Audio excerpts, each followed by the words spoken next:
Did you know that Dave Kunst was the first person to walk around the entire world? But here's the twist. He used airplanes to cross oceans. In total, he covered 27,000 kilometers on foot, but in stages. Today, though, we're focusing on someone who took it even further, Carl Bushby. Carl is on a mission to walk the longest continuous route on Earth, entirely on foot. Not 5,000 kilometers, not 10,000, not even 25,000. Carl has already walked an astonishing 47,000 kilometers, and he's still going strong. He's crossed 25 countries, 6 deserts, and 7 mountain ranges over 27 years. All for one goal, to walk around the entire planet without any vehicle or support. But how does he do it? Welcome back to Storyscope. Today, we'll dive into the incredible journey of Carl Bushby, a former British paratrooper who set out to conquer the world's longest walking route, the beginning of an impossible journey. On November 1st, 1998, I set out with just $500 in my pocket. I started my journey from Punta Arenas, the southernmost tip of Chile. I named my mission the Goliath Expedition, a walk across continents. My goal? To trek from South America, through Russia, across Asia, and back to England. The total distance? A staggering 58,000 kilometers. I figured if I walked 19 kilometers a day, I could finish in 8 years. But little did I know, this journey would stretch into a 27-year odyssey, and it's still going. I made 2 strict rules for myself. No vehicles of any kind, no trains, no cars, no planes. Every single step must be on foot. No skipping steps. If I ever stop my journey, I must resume from the exact point I left off. These rules sound simple, but I paid for them with years of loneliness, visa problems, and near-death experiences. My first steps were on the rocky soil of South America. Harsh weather, wild terrain, and endless challenges awaited me. I moved along the Pacific coast and the Andes Mountains, avoiding the dangerous depths of the Amazon rainforest.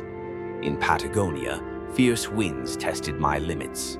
Then came the Atacama Desert, one of the driest places on Earth. Here, my biggest challenge was water scarcity and extreme heat.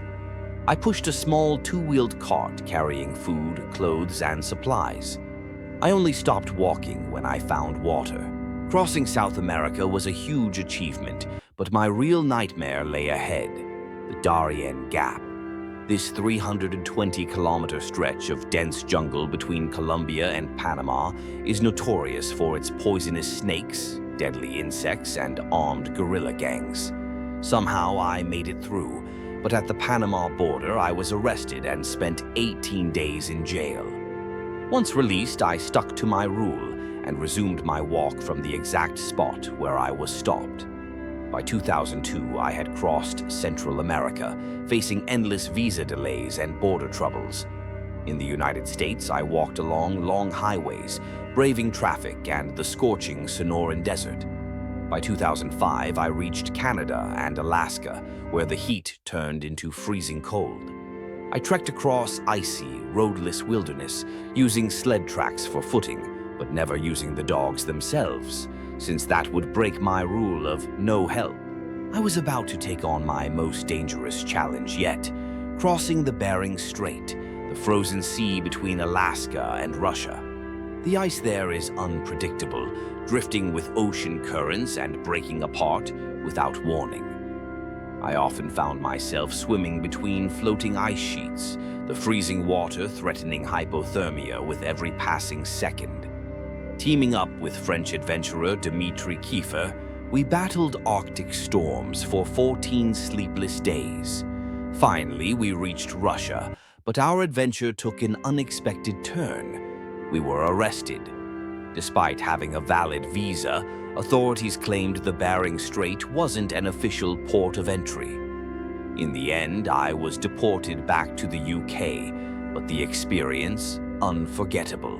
The journey could have ended there, but Carl's fame attracted powerful allies. UK Deputy Prime Minister John Prescott and billionaire Roman Abramovich helped him return to Russia. Yet, Russia only granted him 90-day visas, forcing him to leave and re-enter every few months. This bureaucratic nightmare delayed his progress for years. By 2008, funds ran dry, and he paused his expedition in Mexico for 2 long years. In 2011, with new sponsors, he re-entered Russia, trekking through frozen tundra and icy rivers. But in 2018, another blow hit. Russia banned him for 5 years. Instead of giving up, Carl walked 400 km from Los Angeles to Washington, D.C. He protested outside the Russian embassy, demanding his rights. His determination caught media attention, and in 2014, Russia lifted his ban. Finally, Carl returned to Siberia, to the exact GPS point where he had stopped. I set out on an incredible journey through Asia and beyond. Crossing into Mongolia, I walked across the vast Gobi Desert. Then, I ventured through China, Kazakhstan, Uzbekistan, and Turkmenistan. But just as I was making progress, the pandemic hit. Stuck in Turkmenistan, I faced a visa roadblock for Iran. In 2022, I made a daring choice to swim across the Caspian Sea to Azerbaijan. I used a small kayak to carry my supplies for the journey. Swimming 288 kilometers took me 31 days, 6 hours each day.